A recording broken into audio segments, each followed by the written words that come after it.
Thank you for joining me for episode 185 of the AHRC Marathon Training Vlog. MK here, and it's Friday. We made it all the way to Friday. All right, I'm on my second run of the day and had a really good recovery run this morning. Before I get into that, make sure you like and subscribe. Help out the channel, help out the video, help us out at AHRC. This morning we had a fantastic recovery run of 6 miles. I met up with the AHRC crew, John, Anita, Haven, Evan, and Cole. This is how we clicked off those miles. All right, that's the first 2 miles in about 20 minutes. I love it. All right, that's the 3rd mile in 8:57. We're gonna turn around here. All right, that's the 4th mile down. All right, that's the 5th mile in 8:51.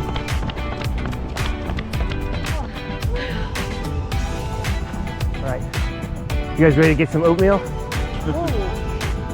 Let's do it. All right, that's 6 miles in the books for the morning run with Anita, Max, Cole, Hayden, and Evan. Here are the totals for today's run.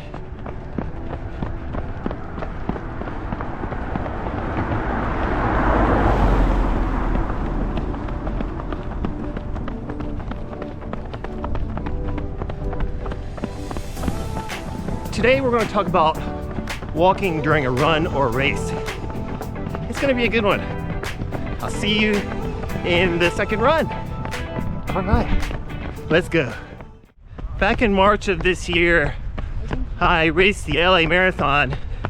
I had a pretty good build up for that one. The training was really good and had some really good workouts. I was doing between 80 and 90 miles a week of volume, and the quality was quite good. But unfortunately, I got sick about 2 weeks out from LA Marathon. So near the beginning of March, I had a pretty bad chest infection, which makes running really difficult, because once you start breathing a little heavy, once I take a big inhalation, I start coughing, and it was pretty violent. Had a lot of phlegm and what felt like fluids in my chest. Whenever I take a deep breath, you could hear it like gurgling in my chest area.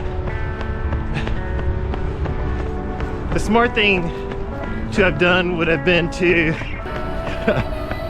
kind of table that race and just give my body a chance to heal up and fight off the chest infection.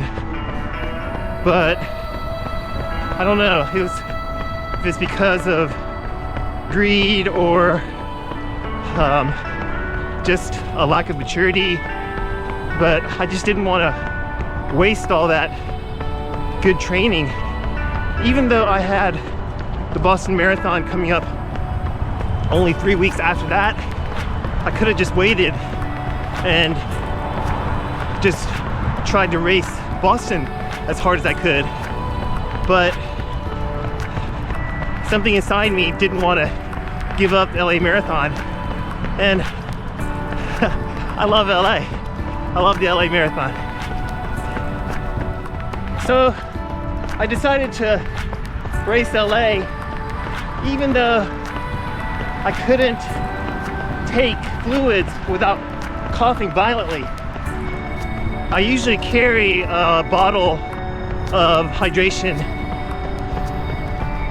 Usually I carry a mixture of LMNT for the extra salts and liquid IV for a little bit of glucose to help absorb everything a little bit more easily, help transport all of the electrolytes into the bloodstream. But I already knew that there's no way that I would be able to drink from that bottle while running at pace and not have to stop due to the coughing. So I found out that the LA Marathon was using electrolyte, and it was a combo of glucose and electrolyte. A little heavy on the glucose, but that's okay.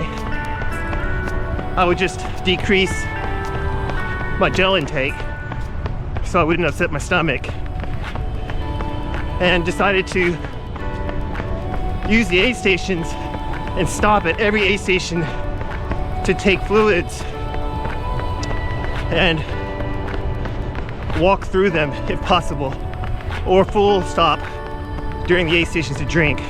I can't say that it was an easy race. It was definitely hard because I would have coughing fits every 5 or 6 miles or so. They were just unavoidable. And I wasn't drinking as much fluids as I normally would if I were sipping from a bottle every half mile or so. But I was able to run at marathon pace in between aid stations and stop and drink, walk through the aid station, get my momentum back, throw away my cup at the end of the aid station, and then continue on at marathon pace, rinse and repeat. And I finished the LA Marathon in 3:04 with a chest infection while having some coughing fits and stopping, drinking, and walking through the aid stations. Last weekend, I raced the Long Beach Marathon, this time without the plan to walk the aid stations.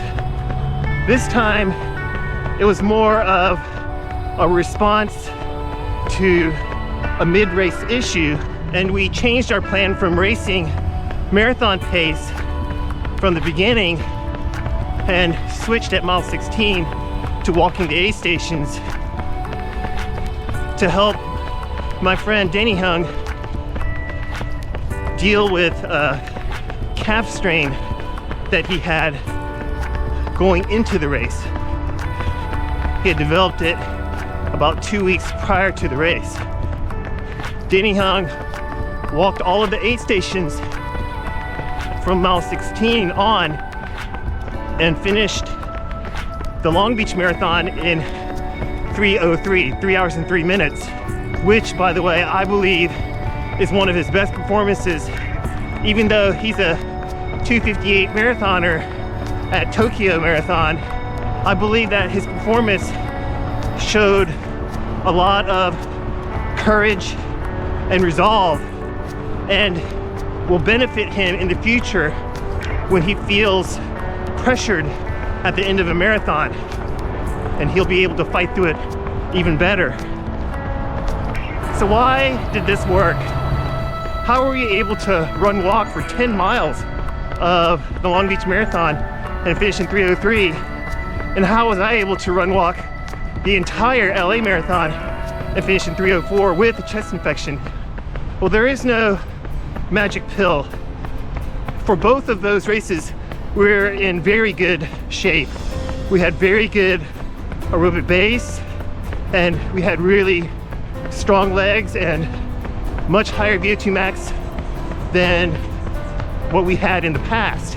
This is evident from my Boston Marathon, where I fun-runned it and finished in 2:57.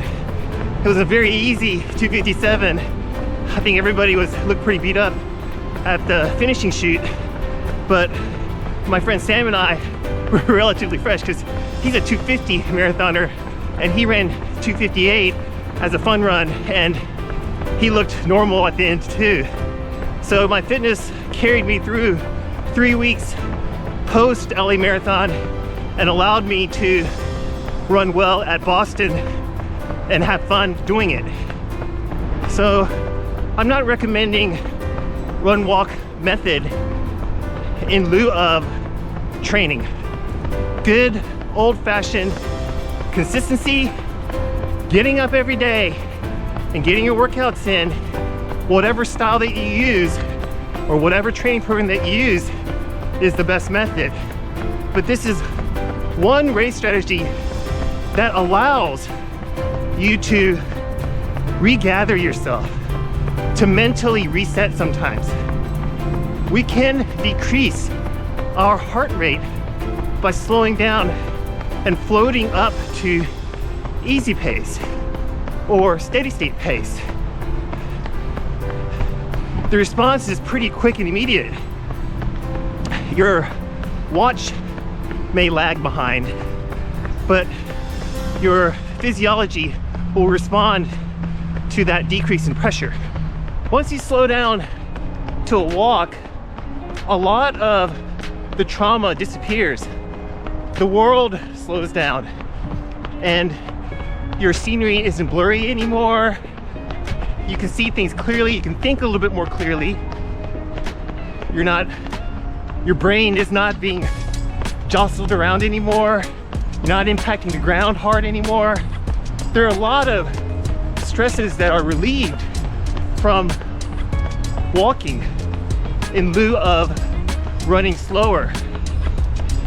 And it can really provide a good mental reset without taking away from or detracting from your average speed. On an elite level, there is a precedent of an athlete who ran, I believe it was the Boston Marathon in sub 220 in 2:16 and change, with the planned strategy of walking every 2 miles. There is an excellent article that my friend Denny shared with me recently, and I'll leave the link in the description below. It's worth the read. The article does a good job in covering all the different aspects and benefits of run-walk strategy, not only for elite runners or middle of the pack runners like me, but also for beginner runners. It's a really good strategy that works really well. Max told me this morning about his Surf City Marathon experience and how he saw a group of people running in front of him, and one of them was a run walker, and he finished faster than the other guys in his group. All right, here are the splits for the first 3 miles of this easy pace run.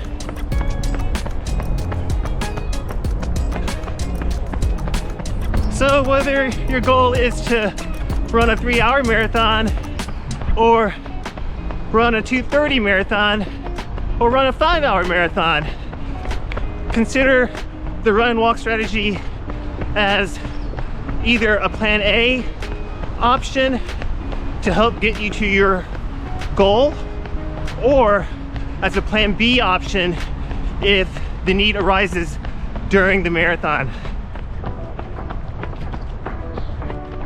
All right, that's 7:49 for the 4th mile.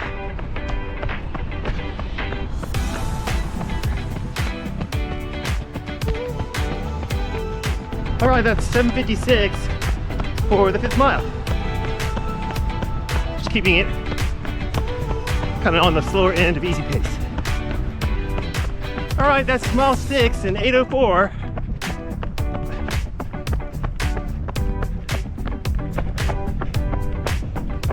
Right, here are the totals for the second run today.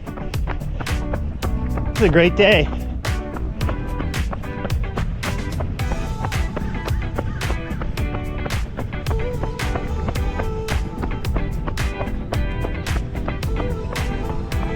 And that's going to do it for me. Got in a good 12 miles today and 6 miles easy pace. So it was productive. What a great day it is today. I hope you have a great day and a meaningful run. We'll see you in the next one. All right, bye now.